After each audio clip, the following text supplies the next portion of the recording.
My name is Agnieszka Rybak-Wolf, and since 2019, I have been leading an organoid platform at Max Delbrück Zentrum in Berlin.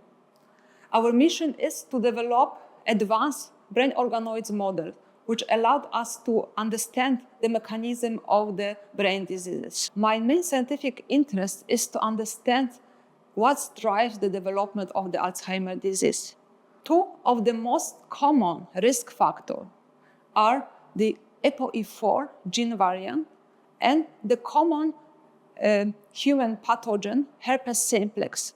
What we would like to do in our project, we would like to understand the crosstalk between those two. Especially, we are interested to look into early molecular changes, such as changes in the expression of the RNA isoforms, which could be the very early indicators of development of the disease. For our study, we will use the complex brain organoids models.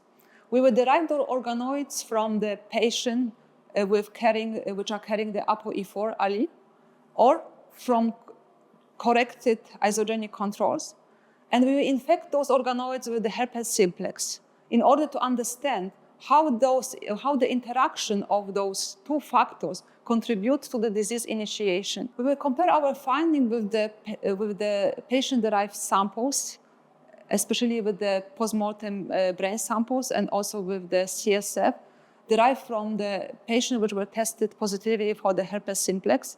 And this will allow us to confirm that the molecular changes which we find in our organoid model are also consistent with the changes observed in the patient samples. Our overarching goal is to understand how the herpes-simplex and ApoE4 gene variant cooperate to cause the molecular changes, which appear actually much earlier before the disease onset.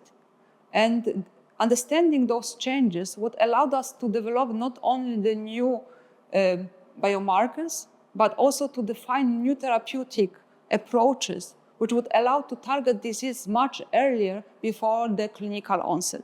I would like to express my gratitude to Alzheimer Research Initiative for providing funding for my project, and especially to all the donors for all the donation which makes this research possible.